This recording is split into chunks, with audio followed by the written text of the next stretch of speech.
ഹരേ രാമ രാമ രാമ ഹരേ ഹരേ, ഹരേ കൃഷ്ണ കൃഷ്ണ കൃഷ്ണ ഹരേ ഹരേ. അങ്ങനെ വസിഷ്ഠൻ്റെ നിർദ്ദേശപ്രകാരം ഭരതൻ തീരുമാനമെടുത്തു. ഇനി ശ്രീരാമനെ കൂട്ടിക്കൊണ്ടുവരിക തന്നെ. വനത്തിലേക്ക് പുറപ്പെടുവാൻ ഭരതൻ തയ്യാറാകുന്നു. സുമന്ത്രരോട് പെട്ടെന്ന് രഥവും എല്ലാം തയ്യാറാക്കാനായി ഉത്തരവിടുന്നു. അപ്പോൾ വീട് തോറും വിപ്രരും രാജന്യരും വൈശ്യരും ശൂദ്രരും ബ്രാഹ്മണരും ക്ഷത്രിയരും എല്ലാവരും യാത്രയ്ക്കായി ഒരുങ്ങി. ഒട്ടകം, കഴുത, ആന, കുതിര, തേര് എന്നിവയെല്ലാം തയ്യാറായി നിന്നു. രാമനെ കാണാനുള്ള തുറയാൽ ഭരതൻ പുലർകാലവേളയിൽ പുറപ്പെട്ടു. മന്ത്രിമാരും പുരോഹിതരും കുതിരകളെ പൂട്ടിയ സൂര്യതുല്യ രഥങ്ങളായ തേരുകളിൽ യാത്രയായി. അനേകായിരം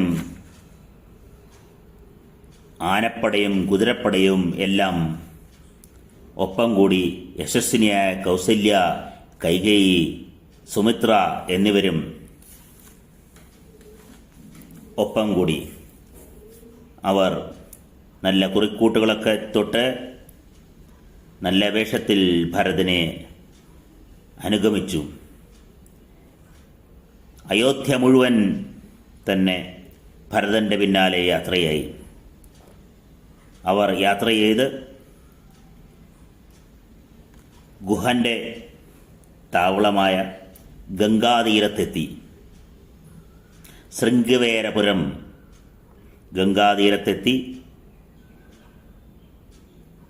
ഗംഗാതീരത്തെത്തിയ ഭരതനെയും സൈന്യത്തെയും ദൂരെ നിന്ന് തന്നെ ഗുഹൻ കണ്ടു. ഗുഹൻ തൻ്റെ സേനയെ തയ്യാറാക്കി നിർത്തി. ഭരതൻ രാമനെ ആക്രമിക്കാനാണ് വരുന്നതെങ്കിൽ ഒരു കാരണവശാലും അവൻ ഗംഗാനദി കടന്നു പോവില്ല. അഥവാ രാജാവായി ഭരതനെ രാമനെ വാഴിക്കാനായി രാമനെ കൂട്ടിക്കൊണ്ടു പോകാനാണ് വരുന്നതെങ്കിൽ എല്ലാവിധത്തിലും നമ്മൾ സൽക്കരിക്കും. ഗുഹൻ പെട്ടെന്ന് ഭരതൻ്റെ അടുത്തേക്ക് വന്നു. എന്താണ് അങ്ങയുടെ വരവിൻ്റെ ഉദ്ദേശം എന്ന് ചോദിച്ചപ്പോൾ ഭരതൻ ചോദിച്ചു, ഭരദ്വാജ ആശ്രമത്തിലേക്ക് ഏത് വഴിക്കാണ് പോകേണ്ടത്? അങ്ങ് ശ്രീരാമൻ്റെ സുഹൃത്താണെന്നറിയാം, അതുകൊണ്ടാണ് അങ്ങയോട് ചോദിക്കുന്നത്. ഉടനെ ഗുഹൻ ചോദിച്ചു, രാജപുത്ര, ഞാൻ അങ്ങയെ അനുഗമിക്കും, ഒപ്പം വരാം. രാമനോട് ദുഷ്ബുദ്ധിയോടെ ഒന്നും അല്ലല്ലോ, ദുഷ്ടബുദ്ധിയൊന്നും ഇല്ലല്ലോ അങ്ങയ്ക്ക്. എനിക്ക് വിശ്വസിക്കാമല്ലോ അല്ലേ? ഈ പെരുമ്പട കാണുമ്പോൾ എനിക്ക് ശങ്ക തോന്നുന്നു എന്ന് പറയുമ്പോൾ അതെൻ്റെ കഷ്ടകാലമാണ് അങ്ങ് അങ്ങനെ വിചാരിക്കുന്നത്. ഞാൻ പെരുമ്പടയോടുകൂടി വന്ന് രാമനെ രാജാവായി അഭിഷേകം ചെയ്ത് ആനയിച്ചു കൊണ്ടുപോകുവാനാണ് എന്ന് പറഞ്ഞു.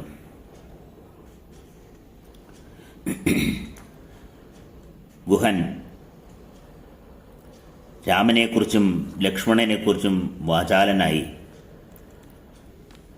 അവരുടെ സ്നേഹബന്ധത്തെക്കുറിച്ചും എല്ലാം പറഞ്ഞ് അവർ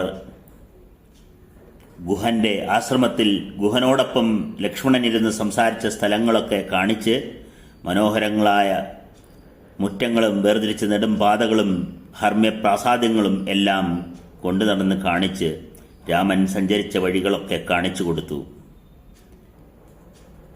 ഇത് കണ്ട് ഭരതൻ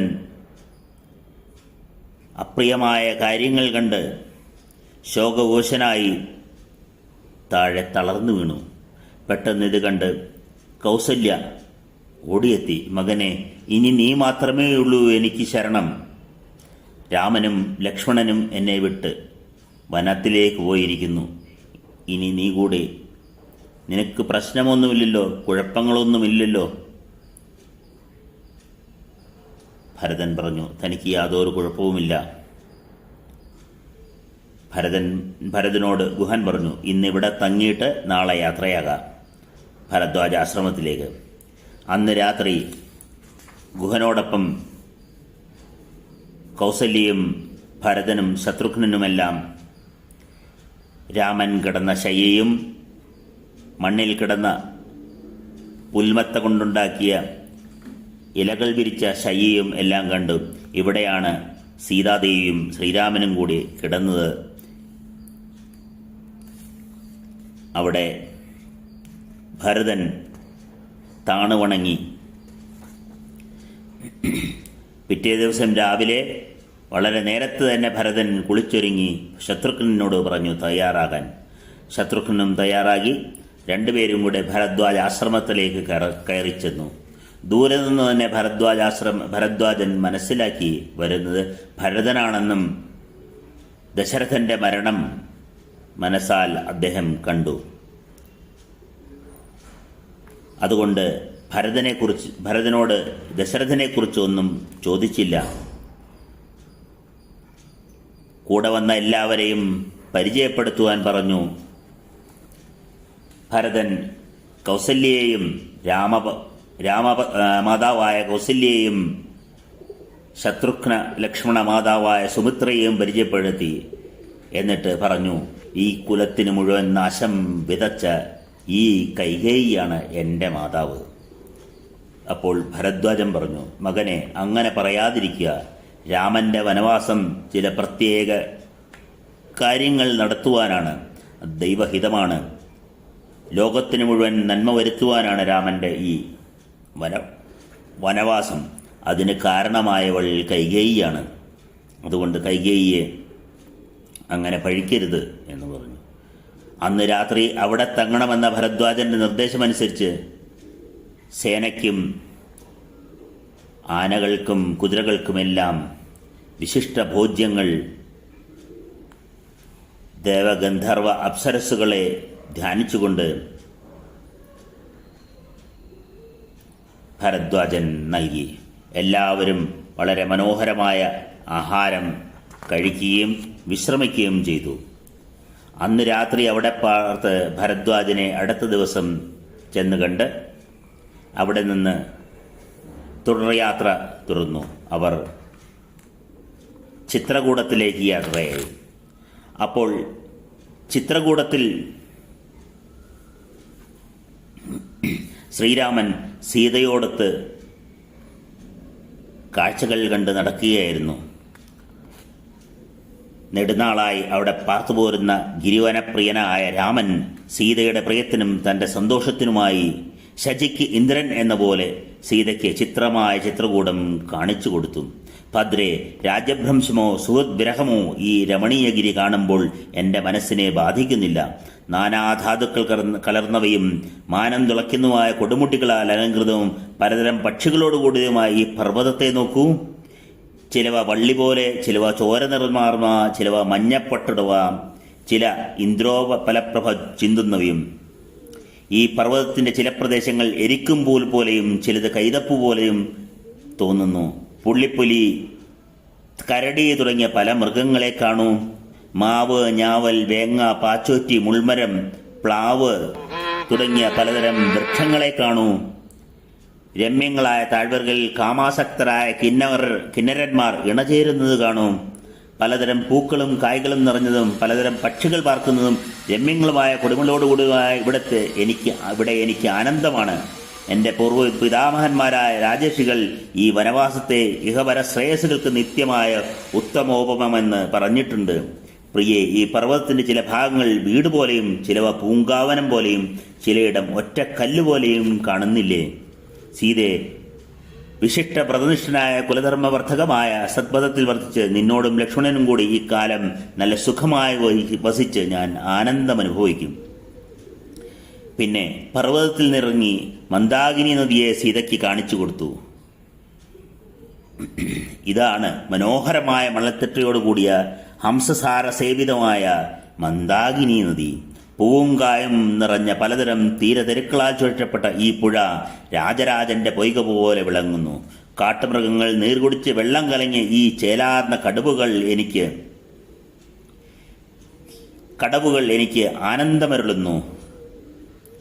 ഋഷികൾ പ്രിയ ഈ പുഴയിൽ പുലർവേളയിൽ സ്നാനം ചെയ്യുന്നു. വ്രതനിഷ്ഠരായ മാമുനിമാർ വിധിയാവണ്ണം കയ്യും പൊക്കി ആദിത്യനെ ഉപാസിക്കുന്നു. എത്ര മനോഹരമായ കാഴ്ചകളാണ്! സിദ്ധജനസേവിതമായ മന്ദാകിനിയെ കാണുക. പ്രിയെ, കാറ്റടിച്ച് കരക്കടിഞ്ഞ പൂക്കളെ നോക്കൂ. മറ്റു ചില വെള്ളത്തിൽ തുള്ളിക്കളിക്കുന്നു. കളകൂജനം പൊഴിച്ചുകൊണ്ട് ചക്രവാക പക്ഷികൾ ആ പൂക്കളിൽ ചെന്ന് കയറുന്നു നോക്കൂ. ശോഭനെ, ചിത്രകൂടത്തിൻ്റെയും മന്ദാകിനിയുടെയും നിന്റെയും ദർശനം പുരവാസത്തേക്കാൾ മെച്ചമായി എനിക്ക് തോന്നുന്നു. ഈ പുഴയിൽ നമുക്ക് നീരാടാം. വെൺതാമരകളെയും ജലത്തിലാഴ്ത്തിക്കൊണ്ട് തോഴിയെപ്പോലെ ഈ പുഴയിൽ നീരാടിയാലും. പർവ്വതത്തെ അയോധ്യയെന്നും ജന്തുക്കളെ പൗരജനങ്ങളെന്നും ഈ നദിയെ സരയൂ എന്നും സദാ കരുതുക. എന്നെ അനുസരിക്കുന്ന ധർമാത്മാവായ ലക്ഷ്മണനും അനുകൂലയായ നീയും സീതയെ എനിക്ക് പ്രീതിയേകുന്നു. നിന്നോടൊത്ത് 3 നേരവും സ്നാനം ചെയ്ത് തേനും കാവയും കിഴങ്ങും കഴിച്ചു കഴിയുന്ന ഞാൻ രാജ്യത്തെയോ അയോധ്യയെയോ ആശിക്കുന്നില്ല. ആനകൾ കളിക്കുകയും കുളിക്കുകയും ചെയ്യുന്ന കുരങ്ങുകളും സിംഹങ്ങളും ജലം കുടിക്കുന്ന ചന്തമാർന്ന ചെന്താകൾ ചാർത്തിയ ഈ നദിയിൽ കുളിച്ചാൽ തളർച്ച തീർന്നു സുഖം തോന്നാത്തവൻ ആരുമില്ല. അങ്ങനെ സീതയ്ക്ക് ആ മലമ്പുഴ കാട്ടിക്കൊടുത്തും മാംസം കൊടുത്ത് സന്തോഷിപ്പിച്ചുകൊണ്ടും രാമൻ ആ പർവ്വതതടത്തിലിരുന്നു. ഇത് ശുദ്ധം, ഇത് സ്വാദുള്ളത്, ഇത് തീയിൽ നന്നായി ചുട്ടത് എന്നിങ്ങനെ പറഞ്ഞ് രാമൻ സീതയോടൊത്തിരുന്നു. അങ്ങനെയിരിക്കെ പെട്ടെന്നൊരാരവം കേട്ടു. മനസ്സിലായി, എന്തോ ഒരു സൈന്യം വരുന്നു. ഇടിവെട്ടും പോലെ വലിയ കോലാഹലം കേൾക്കാകുന്നു. സുമിത്രാനന്ദവർദ്ധന, എന്തോ വിരണ്ടോടുന്നു. മൃഗങ്ങളും സിംഹങ്ങളും പേടിച്ചോടുന്നു. ലക്ഷ്മണ, അന്വേഷിച്ചറിയുക. ആരോ ആക്രമിക്കാൻ വരുന്നുണ്ട്. ലക്ഷ്മണൻ വലിയൊരു മഴത്തിൽ കയറി നോക്കി. അവിടെ നിന്ന് കണ്ടു അയോധ്യയുടെ കൊടി തങ്ങൾ താമസിക്കുന്നിടത്തേക്ക് വരുന്നു. ഉടൻ ലക്ഷ്മണൻ പറഞ്ഞു, നമ്മളെ വധിക്കുവാനായിട്ട് ഭരതൻ വരികയാണ്. അവൻ ഇന്ന് ചിത്രകൂടത്തിലെ കാടുകളെ ചോരയിൽ കുളിപ്പിക്കും. കൂരമ്പുകൾ കൊണ്ട് ഞാൻ അവനെ വധിക്കും. സേനയോടൊത്ത ഭരതനെ കൊന്ന് ഞാൻ ഇന്ന് ഈ കാട്ടിൽ അമ്പുവില്ലുകളോടുള്ള കടം വീട്ടും, സംശയമില്ല. അവൻ വരട്ടെ. ആ വീരി വന്നിരിക്കുന്നു. അങ്ങ് ഭ്രംശനായതും അവൻ കാരണമാണല്ലോ. സീതയ്ക്കും എനിക്കും ആപത്തേർപ്പെട്ടതും അങ്ങയ്ക്കും ആപത്തേർപ്പെട്ടതും എല്ലാം ഭരതൻ കാരണമാണ്. ക്രോധകലുഷിതമായ സുമിത്രാസുരനെ ആശ്വസിപ്പിച്ചുകൊണ്ട് രാമൻ പറഞ്ഞു, വീരനും വില്ലാളിയുമായ ഭരതൻ നമ്മെ ഒരിക്കലും എതിർക്കുകയില്ല. ലക്ഷ്മണ, ഭരതൻ വരുന്നത് നമ്മളെ തിരിച്ച് കൊണ്ടുപോകാനായിരിക്കും. അല്ലാതെ ഭരതന് രാമനെതിരായി ഒന്നും ചെയ്യാൻ കഴിയില്ല. ഉടൻ സേനയെ ദൂരെ നിലയുറപ്പിച്ചിട്ട് ഭരതൻ ചിത്രകൂടത്തിലേക്ക് നീങ്ങി. പാദചാരിയായി തന്നെ പിതൃവാക്യ പരിപാലകനായ രാമന്റെ മുമ്പിൽ ചെല്ലാൻ ആഗ്രഹിച്ചുകൊണ്ട് മുന്നോട്ട് നടന്നു. അമാത്യന്മാർ, പൗരന്മാർ, ഗുരുക്കന്മാർ, ബ്രാഹ്മണർ ഇവരാൽ പരിവൃതനായ ഞാൻ കാട്ടിലെങ്ങും കാൽനടയായി തന്നെ സഞ്ചരിക്കും. രാമനെയും ലക്ഷ്മണനെയും സീതയെയും കാണുന്നവരെ എനിക്ക് ശാന്തിയില്ല. ഊടിയുടെ അധിപനായ ഭർത്താവിനെ അനുഭവിച്ച മഹാഭാഗയായ വൈദേഹി കൃതകൃത്യ തന്നെ.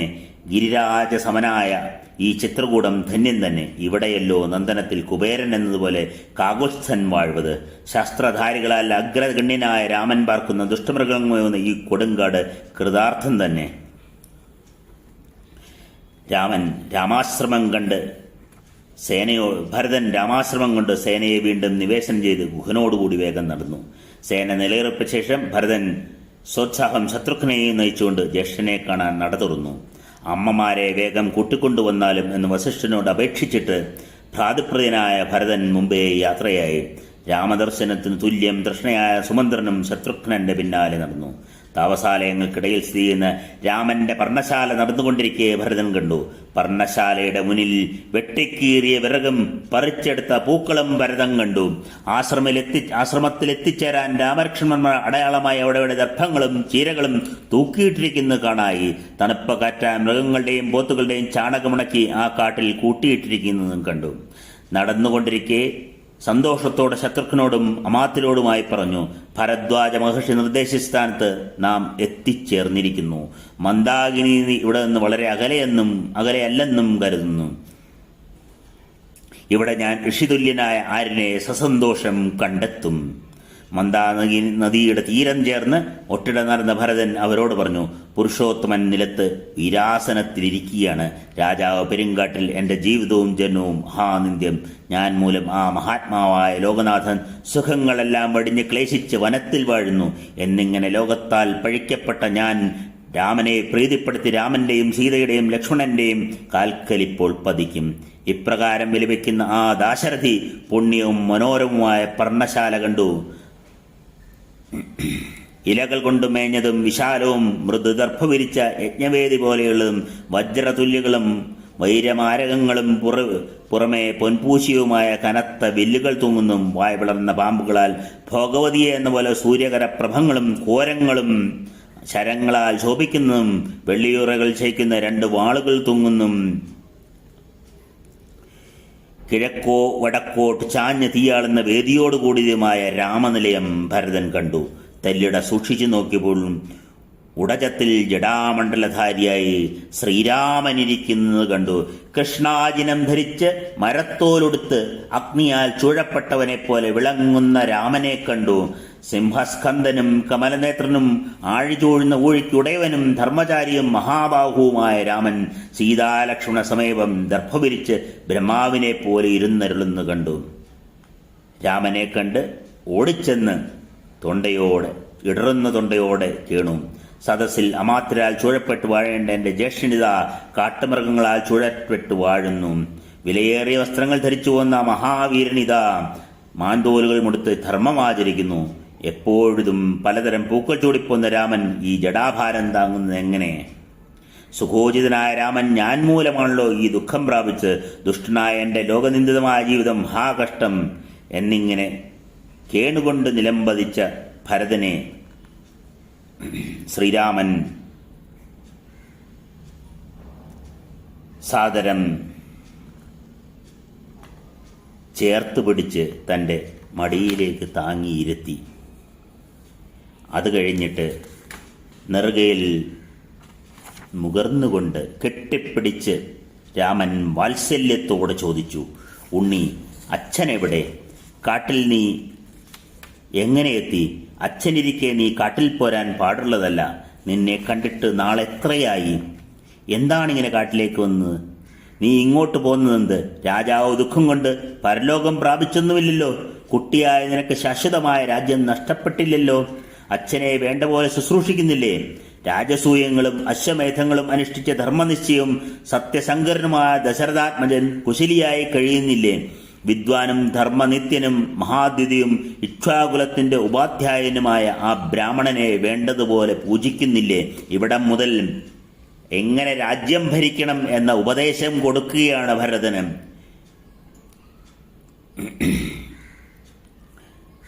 ഇക്ഷ്വാകുലത്തിന്റെ ഉപാധ്യായനായ ആ ബ്രാഹ്മണനെ വസിഷ്ഠനെ വേണ്ടതുപോലെ പൂജിക്കുന്നില്ലേ? അമ്മ കൗസല്യയ്ക്കും സുമിത്രാമാതാവിനും കൈകേയി ദേവിക്കും സുഖമല്ലേ? വിനയസമ്പന്നനും ബഹുശ്രുതനും അനസൂതനുമായ പുരോഹിതനെ നീ വേണ്ട പോലെ പൂജിക്കുന്നില്ലേ? വിധിജ്ഞനും ബുദ്ധിമാനുമായ ഹോതാവ് യഥാകാലം ചെയ്തതും കൊടുക്കുന്നതുമായ കർമ്മങ്ങളെക്കുറിച്ച് അറിയിക്കുന്നില്ലേ? ദേവന്മാർ, പിതൃക്കൾ, ഗുരുക്കന്മാർ, പിതൃതുല്യർ, ഭൃത്യന്മാർ, വൃദ്ധന്മാർ, വൈദ്യന്മാർ, ബ്രാഹ്മണർ ഇവരെ ആദരിക്കുന്നില്ലേ? ശാസ്ത്രവിദ്യാവിശാരദരും അർത്ഥശാസ്ത്ര വിശാരദരും ധനുർധരരുമായ ഉപാധ്യായനെ മാനിക്കുന്നില്ലേ? ശൂരരും വേദജ്ഞരും ജിതേന്ദ്രിയും കുലീനരും ഇംഗിതജ്ഞരും തനിക്ക് തുല്യരുമായ വല്ലരെ നീ മന്ത്രിമാരായി നിയമിച്ചിരിക്കുന്നത്? രാജാവിന്റെ വിധേയത്തിന് ആധാരം അമാത്യന്മാരുടെയും രഹസ്യമായ മന്ത്രാലോചനയാണ്. യഥാകാലം ഉറങ്ങാറില്ലേ? പുലർച്ചയ്ക്ക് ഉണരാറില്ലേ? വെളുപ്പിന് അർത്ഥലാഭങ്ങളെക്കുറിച്ച് ചിന്തിക്കാറില്ലേ? തനിച്ചും പലർ കൂടിയും മന്ത്രാലോചന ചെയ്യാറില്ലേ? ആലോചിച്ചുറപ്പിച്ച് രഹസ്യം നാട്ടിൽ പാട്ടാകാറില്ലല്ലോ. രഹസ്യമായ മന്ത്രങ്ങൾ തർക്കം കൊണ്ടോ യുക്തി കൊണ്ടോ നീയോ നിന്റെ അമാത്യരോ അറിയുന്നില്ലേ? 1000 മൂർഖന്മാരെ വെടിഞ്ഞ് പണ്ഡിതനായ ഒരുവനെ സ്വീകരിക്കുന്നില്ലേ? ആപത്തിൽ പണ്ഡിതൻ വളരെ പ്രയോജനപ്പെടും. മഹത്തായ കാര്യങ്ങളിൽ മഹാന്മാരെയും മധ്യമകാര്യങ്ങളിൽ മധ്യമന്മാരെയും താണകാര്യങ്ങളിൽ താണവരെയും ഭൃത്യരായി നിയോഗിക്കാറില്ലേ? പരീക്ഷിച്ച് വിശ്വസ്തരെന്ന് തീർച്ചപ്പെട്ടവരും പിതൃവൈദാഹ പ്രാപ്തരും വിശുദ്ധരുമായ ശ്രേഷ്ഠരെ ശ്രേഷ്ഠകാര്യങ്ങളിൽ നിയോഗിക്കുന്നില്ലേ? ബലവാന്മാർ, യുദ്ധവിശാരദന്മാർ, പ്രസിദ്ധർ, വിക്രമം കാണിച്ചർ എന്നിവരെ സത്കാരപൂർവം ബഹുമാനിക്കാറില്ലേ? സേനയ്ക്ക് യഥോചിതം ഭക്ഷണവും ശമ്പളവും നൽകുന്നില്ലേ? അതാത് കാലത്ത് കൊടുക്കേണ്ടത് കാലവിളംബം വരുത്താതെ കൊടുക്കാറില്ലേ? ഭക്ഷണത്തിനും ശമ്പളത്തിനും കാലതാമസം ഏർപ്പെട്ടാൽ ഭടന്മാർ ഭരണാധിപന്മാരോട് വല്ലാതെ കോപിക്കും. അത് വലിയ അനർത്ഥത്തിനിടയാക്കും. ഏവരും, വിശേഷിച്ചും ജ്ഞാതികൾ നിന്നോട് കൂറുള്ളവരല്ലേ? നിനക്ക് വേണ്ടി അവർ പ്രാണൻ വെടിയാൻ തയ്യാറല്ലേ? എത്ര മഹത്തായ സന്ദേശമാണ്! തൻ്റെ കീഴിൽ ജോലി ചെയ്യുന്ന എല്ലാവർക്കും കൃത്യമായി ശമ്പളവും കൃത്യമായി ഭക്ഷണവും എത്തിച്ചു കൊടുത്തില്ലെങ്കിൽ അവർ തന്നോട് വിയോജിപ്പുണ്ടെങ്കിൽ അവർ തന്നെ ചതിക്കും എന്ന് വളരെ മനോഹരമായി രാമൻ പറഞ്ഞു കൊടുക്കുന്നു. അജ്ഞരെങ്കിലും വിജ്ഞാനാഭിമാനികളായ ചക്രവീർ ചാർവാകവിപ്രരെ മാനിക്കുന്നില്ലേ? അവർ അനർത്ഥമുണ്ടാക്കാൻ സമർത്ഥരാണ്. വത്സ, വീരന്മാരായ നമ്മുടെ പൂർവികർ പാർത്തു പോകുന്നതും ഉറപ്പേറിയ കവോടത്തോടുകൂടിയും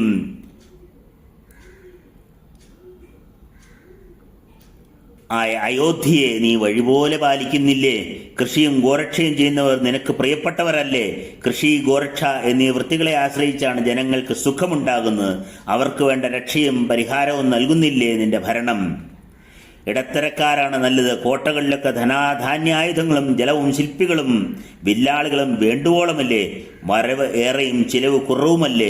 അനർഹരിൽ നിന്റെ ധനം പോകാറില്ലല്ലോ. കൊമ്പൻ, പിടി, കുതിര ഇവ വേണ്ടുവോളമില്ലേ? രാജപുത്ര, നീ ചമഞ്ഞൊരുങ്ങി പൂർവഘ്നത്തിൽ ആസ്ഥാനത്ത് ആളുകൾക്ക് ദർശനം നൽകാറില്ലേ? വേലക്കാരൊക്കെ നിശങ്കം നിന്നെ കാണാറില്ലേ? തൊണ്ടിയോടെ പിടികൂടപ്പെട്ട കള്ളനെ ചോദ്യം ചെയ്തിട്ട് ധനാലോഭം കൊണ്ട് വെറുതെ വിടാറില്ലല്ലോ. ഗുരുക്കന്മാർ, വൃദ്ധന്മാർ, തപസ്സുകൾ, ദേവതകൾ, അതിഥികൾ, സിദ്ധാർത്ഥരായ ബ്രാഹ്മണർ, ചൈത്യങ്ങൾ ഇവരെയെല്ലാം നമസ്കരിക്കാറില്ലേ? നാസ്തിക്യം, അനൃതം, ക്രോധം, പ്രമാദം, ദീർഘസൂത്രത, ജ്ഞാനികളെ കാണായിക, ആലസ്യം, ഇന്ദ്രിയ വിധേയത, തനിച്ച് കാര്യചിന്തനം, അജ്ഞരോടുള്ള മന്ത്രാലോചന നിശ്ചയിച്ചു നടത്താതിരിക്കുക, മന്ത്രം രക്ഷിക്കായിക, മംഗളകർമ്മങ്ങൾ അനുഷ്ഠിക്കാതിരിക്കൽ, എന്തിലും എടുത്തുചാട്ടം എന്നീ 14 രാജദോഷങ്ങളെ നീ വർജിക്കാറില്ലേ?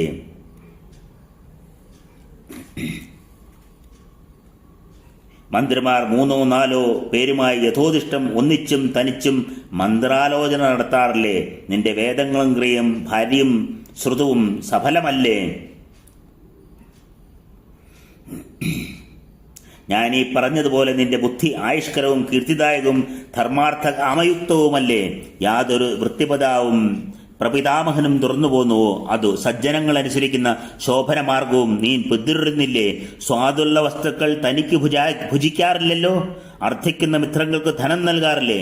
അറിവുള്ള അരജൻ പ്രജകളെ ധർമാനുസാരം പാലിച്ചും ദണ്ഡിച്ചും പോന്നാൽ ഊഴി മുഴുവൻ ശരിക്കു നേടി ഒടുവിൽ നാഗം പോകും. ഭരതൻ ജ്യേഷ്ഠാനുവർത്തിയാണെന്ന് രാമൻ ലക്ഷ്മണനോടൊപ്പം ഓരോന്ന് ചോദിക്കാൻ തുടങ്ങി. നീ ഇങ്ങോട്ട് മരവുരിയും മാന്തോലും ജടയും ധരിച്ചാൻ കാരണമെന്തെന്ന് പറയൂ. നാടുവടിഞ്ഞ് ജടാവൽക്കലങ്ങളും പൂണ്ട് ഇവിടേക്ക് വരാനുള്ള കാരണമൊക്കെ പറയണം എന്നിങ്ങനെ രാമൻ ഗാഠമായി പുൽകി ചോദിച്ചപ്പോൾ കൂപ്പുകൈയോടെ ഭരതൻ അറിയിച്ചു. ആര്യ, അച്ഛൻ ദുഷ്കര കർമ്മം ചെയ്ത് പുത്രശോകത്താൽ ലോകം വെടിഞ്ഞ് പരലോകം പ്രാപിച്ചിരിക്കുന്നു. എൻ്റെ അമ്മ കൈകേയിയുടെ പ്രേരണ കൊണ്ട് അങ്ങനെ ചെയ്തു. അമ്മ ദുഷ്കൃത്യകരമായ മഹാപാപം ചെയ്തു. അവൾ രാജ്യം നേടാതെ വൈധവ്യം പൂണ്ട് ശോകകർഷിതയായി ഘോര നരകത്തിൽ പതിക്കും. അവിടുത്തെ ദാസനായി എന്നിൽ കലിഞ്ഞാലും ഇന്ന് തന്നെ അങ്ങ് ഇന്ദ്രനെ പോലെ രാജാവായി അഭിഷിക്തനായി. ഇതാ നാട്ടുകാരും വിധവകളായ അമ്മമാരും അങ്ങയുടെ അടുത്തെത്തിയിരിക്കുന്നു. അവിടുന്ന് പ്രസാദിച്ചാലും യഥാക്രമം വന്നു ചേർന്നു അങ്ങേക്ക് അനുരൂപമായ രാജ്യത്തെ ധർമ്മപ്രകാരം സ്വീകരിച്ചാലും സുഹൃത്തുക്കളെ സന്തോഷിപ്പിച്ചാലും തെളിഞ്ഞ തിങ്കളാൽ ശാരദ നിശയെന്ന പോലെ അങ്ങാകുന്ന നാഥനാൽ ഭൂമി സനാഥയാകട്ടെ. ഈ മന്ത്രിമാരുമൊത്ത് ഞാൻ കുമ്പിട്ട് അപേക്ഷിക്കുന്നു. സോദരനും ശിഷ്യനും ദാസനുമായ ഇവനിൽ കരിഞ്ഞാലും ഇതാ അച്ഛൻ്റെ മാന്യരായ മന്ത്രിമാരെല്ലാം പ്രഭു അങ്ങ് കൈവടിയരുത്. ഇങ്ങനെ പറഞ്ഞ് കണ്ണീരും വാർത്ത് കേകയപുത്രൻ വീണ്ടും രാമന്റെ കാൽക്കൽ തലവച്ചു കുമ്പിട്ടു. മതമാണ്ട കൊമ്പനെ പോലെ വീണ്ടും വീണ്ടും നെടുവീർപ്പൂടുന്ന അനുജനെ കെട്ടിപ്പിടിച്ചുകൊണ്ട് രാമൻ പറഞ്ഞു. കുലീനവും സ്വത്വ സമ്പന്നനും തേജസ്വിയും ചരിത്രവ്രതനുമായ എന്നെപ്പോലെയുള്ളവൻ രാജ്യത്തിനു വേണ്ടി എങ്ങനെ പാപം ചെയ്യും? നിന്നിൽ അല്പം പോലും ദോഷം ഞാൻ കാണുന്നില്ല. അറിവില്ലായ കൊണ്ട് നീ അമ്മയെ നിന്ദിക്കരുത്. ബുദ്ധിമൻ കാരണവന്മാർക്ക് ഭൃത്യരോടും ഭാര്യയോടും പുത്രന്മാരും യഥേഷ്ടം പെരുമാറാം. ലോകത്തിൽ സജ്ജനങ്ങൾ ഭാര്യമാർ, പുത്രന്മാർ, ശിഷ്യന്മാർ എന്നിവരെ എങ്ങനെ കരുതുന്നോ അങ്ങനെയാണ് അദ്ദേഹത്തിന് നാം എന്നേ എണ്ണാവൂ. മരവരിയോ മാന്താവലോ ധരിച്ച് വനത്തിൽ പോകാൻ പറയാനോ രാജ്യത്തിൽ പാർപ്പിക്കാനോ മഹാരാജാവിന് അധികാരമുണ്ട്. ധർമ്മജ്ഞ, ലോകസത്കൃതനായ അച്ഛനോടുള്ളത്ര ഗൗരവം അമ്മയോടുമുണ്ടായിരിക്കണം. ധർമ്മശീലരായ ഈ മാതാപിതാക്കന്മാരാൽ വനത്തിനു പോക എന്ന ആജ്ഞാപ്തനായ ഞാൻ മറിച്ചെങ്ങനെ ചെയ്യും? ലോകസത്കൃതമായ രാജ്യം അയോധ്യയിൽ നീ കൈക്കൊള്ളണം. വൽക്കലവുമെടുത്ത് ഞാൻ ദണ്ഡകാരണ്യത്തിൽ വാഴണം എന്നിങ്ങനെ ലോകസമക്ഷം പറഞ്ഞ് വിഭാഗം ചെയ്തിട്ടല്ലയോ ദശരഥ മഹാരാജാവ് ദിവംഗതനായത്? നിനക്കും പ്രമാണം ധർമാത്മാവായ ആ രാജാവ് തന്നെ. അച്ഛൻ തന്നത് വേണ്ട പോലെ നീ അനുഭവിക്കുക സൗമ്യ. അച്ഛൻ എനിക്ക് നൽകിയ ഭാഗം 14 വർഷം ദണ്ഡകാരണ്യവാസം ഞാൻ അനുഭവിക്കും. നരലോക സത്കൃതനും സുരേന്ദ്രസമനുമായ അച്ഛൻ എന്നോട് എന്താജ്ഞാപിച്ചു അതാണ് എനിക്ക് ഏറ്റവും ഹിതം എന്ന് ഞാൻ കരുതുന്നു. അല്ലാതെ സർവലോക സമ്രാട്ട് പദവി പോലുമല്ല. എന്നിങ്ങനെ ഭരതനെ രാമൻ അറിയിച്ചു. ധർമ്മമില്ലാത്ത എനിക്ക് രാജ്യധർമ്മം കൊണ്ട് എന്തു കാര്യം? നരോത്തമ, ജ്യേഷ്ഠപുത്രനുള്ളപ്പോൾ അനുജൻ രാജാവാകാൻ പാടില്ല എന്ന ശാശ്വത ധർമ്മം നമ്മുടെ ഇടയിലുണ്ട് ജ്യേഷ്ഠ. അതിനാൽ എന്നോടൊപ്പം അയോധ്യയ്ക്ക് വരിക എന്നൊക്കെ ദശരഥപുത്രനായ ശ്രീരാമചന്ദ്രനോട് ഭരതൻ പറഞ്ഞുവെങ്കിലും രാമൻ തയ്യാറായില്ല. അങ്ങനെ രോഗാതുരനായി അങ്ങയെ തന്നെ രാമനെ തന്നെ നനച്ചുകൊണ്ടുപോയ ദശരഥന്റെ വാക്കുകൾ പാലിക്കാനായി രാമൻ വനവാസം തുറന്നു. ഉപദേശം കൊടുത്ത് മഹാത്മാവായ ഭരതനെ തിരിച്ചുവിടാനായി ശ്രമിക്കുന്നു. അവിടം വരെയാണ് നമ്മൾ ഇപ്പോൾ വായിച്ചത്. ഇനി ശ്രീരാമൻ തൻ്റെ മാതാക്കളെ കാണുന്നു, മാതൃസമാഗമം നടത്തുന്നു, തത്വോപദേശം കൊടുക്കുന്നു. എല്ലാവർക്കും ഭരതനോടായി പ്രത്യേകിച്ച് പ്രജാവത്സനായ ശ്രീരാമൻ ഭരതനെ അനുനയിപ്പിച്ച് തിരിച്ച് വിടുന്നു. അങ്ങനെയുള്ള ഭാഗങ്ങളാണ് ഇനി വായിക്കാനുള്ളത്. അങ്ങനെ ഭരതൻ്റെ പ്രത്യാഗമനം അയോധ്യയിലേക്ക് എത്തുന്നു. അയോധ്യയിലെത്തി ഭരതൻ നന്ദിഗ്രാമത്തിൽ വസിക്കുവാനായിട്ട് ഉദ്ദേശിക്കുന്നു. ദണ്ഡകാരണ്യ വനത്തിലേക്ക് ശ്രീരാമചന്ദ്രൻ അത്രയാശ്രമത്തിലേക്ക് യാത്രയാകുന്നു. അത്രയാശ്രമത്തിൽ നിന്നും ദണ്ഡകാരണ്യത്തിലേക്ക് പ്രവേശിക്കുന്നതോടുകൂടി അയോധ്യാകാന്ഡം സമാപിക്കുന്ന ഭാഗങ്ങളാണ് ഇനി നമുക്ക് വായിക്കാനുള്ളത്. അത് വായിച്ച് അത് പാരായണം ചെയ്ത് അതിൻ്റെ അർത്ഥം പിന്നീട്